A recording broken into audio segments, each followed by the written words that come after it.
Hello, animal lovers! My name is PJ and welcome to my channel. In this video, the birds will showcase their talents. Welcome to the bird show of Malagos Garden Resort.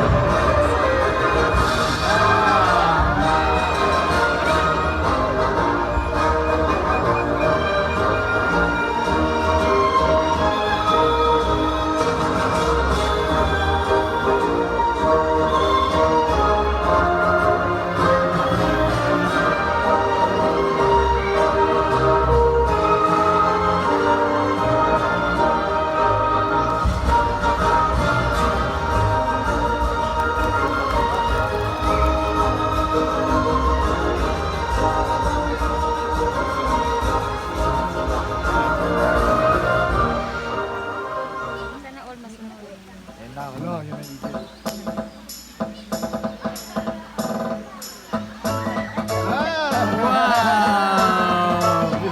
Look at that! Wow!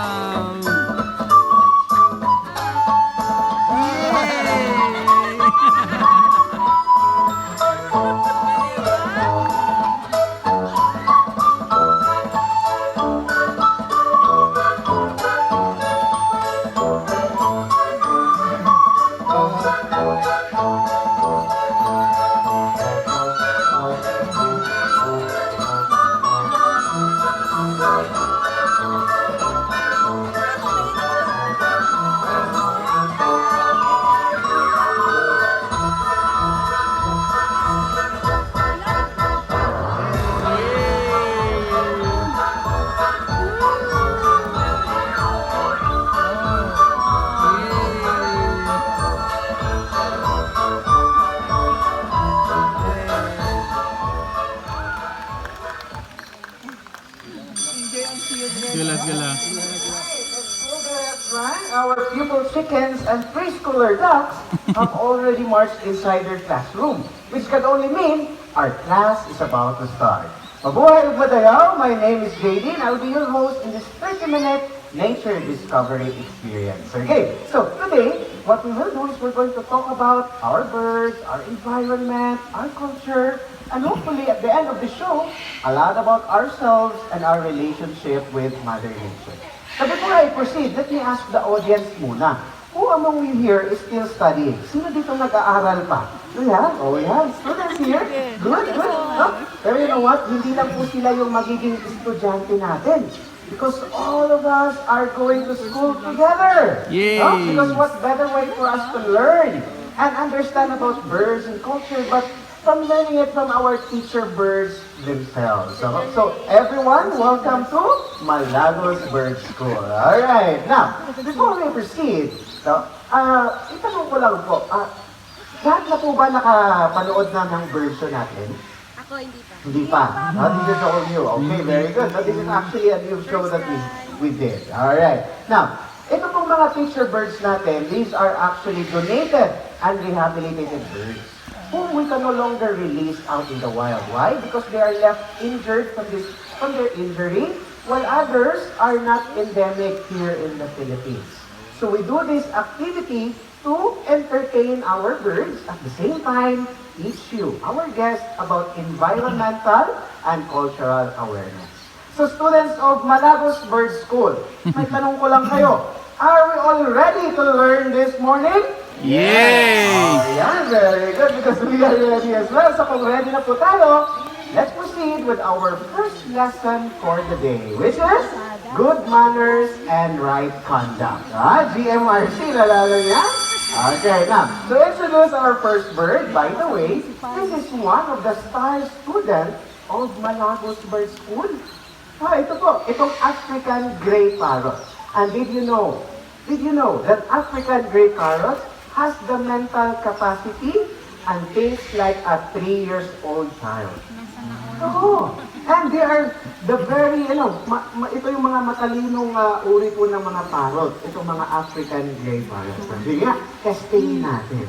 Okay. Sige, tanungin natin kung anong pangalan ng classmate natin. What's your name? Sabi niya, pangalan niya ay si? Donald. But you might be wondering, Are birds able to talk? Well, they don't. Hindi po sila nagsasalita, no? They mimic or copy sound. No, yan po yung ginagawa nila. Okay, now everyone, can we greet naman itong si Donald? So everyone, can you say, "Good morning, Donald"? Good morning, Donald. Donald, what do you say? Sabi niya, "Good morning." Ayaw niya eh, ayaw niya. So let's try to call her. Sabi niya, pangit. O, nangyayari ka pa sa likod. Sino yan?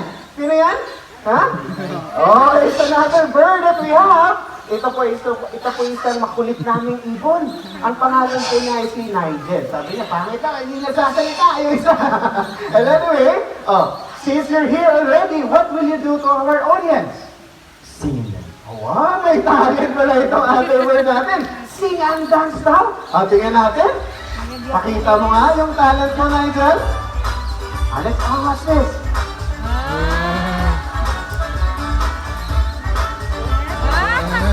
Diba? Isa pa. Yay!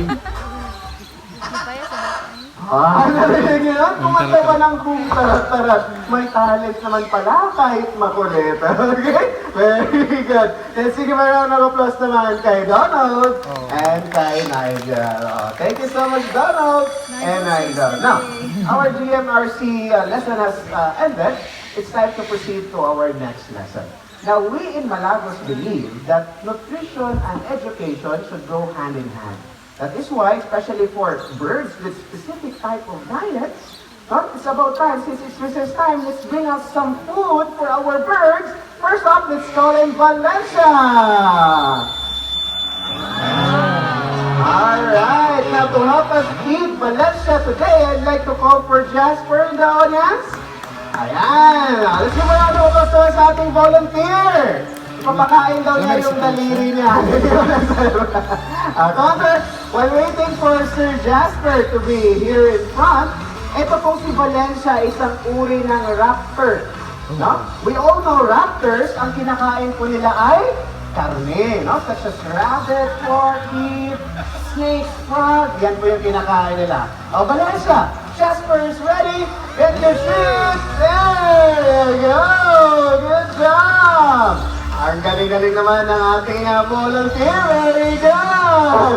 Thank you so much. Please give a round of applause naman sa ating volunteer, sa si Sir Jasper. Alright. Now, may dalawang uri po tayong raptor. We have a diurnal raptor, which are very active at daytime, which is yung kanina, si Valencia is a diurnal raptor. Another raptor is itong, I'm sure you all know this, a nocturnal raptor. Ito namang mga raptor na aktibo sa gabi.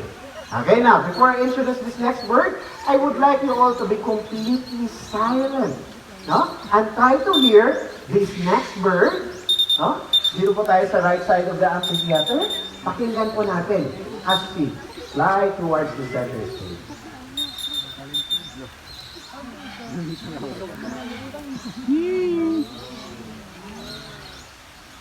Narinig niyo yun? Yung paglipad niya? I bet you didn't. Wala kayong narinig because that's one of the characteristics of an owl. They have this very fine feathers. And that's very useful to them because hindi nga sila naririnig sa mga prey nila. So they can easily catch their prey. Now, another characteristic, I'm sure you all know this about owls. No? Anong yung napapansin sa mga mata nila? Ha? They're so big. Malalaki yung mga mata ng mga owls. And that helps them see better at night to catch their prey. Alright? Very good. Of course, there are a lot of owls. So, let's call in, classmate ni Brian. Tawagin ko natin si Noah. Yung classmate ni Brian, which is a common grass owl. Look at it.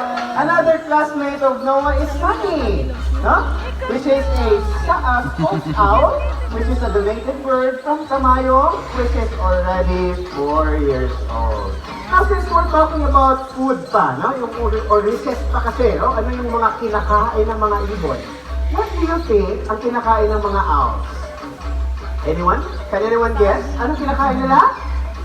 Rats or rodents. Yung mga daga. So yan yung gusto nilang kainin. That's why the owls are very beneficial to our farmers. So kasi nga, kinakain nila yung mga pumipeste sa palayan. Not only to farmers, but also to us humans. Kasi we all know that rats are carriers of disease. Okay, let's give a round of applause naman kay Brian, our eagle owl. Alright, now to introduce this next bird, now I'd like to call on for our 3 volunteers, si Vanessa, Precious, and Sorben. May I have you here in front, please? Ayan. Dito tayo sa gitna. Now, si Vanessa, Precious, and si Sorben. Come on. Alright, now let's Hindi na mahuman ang show kay napay flight. Oo.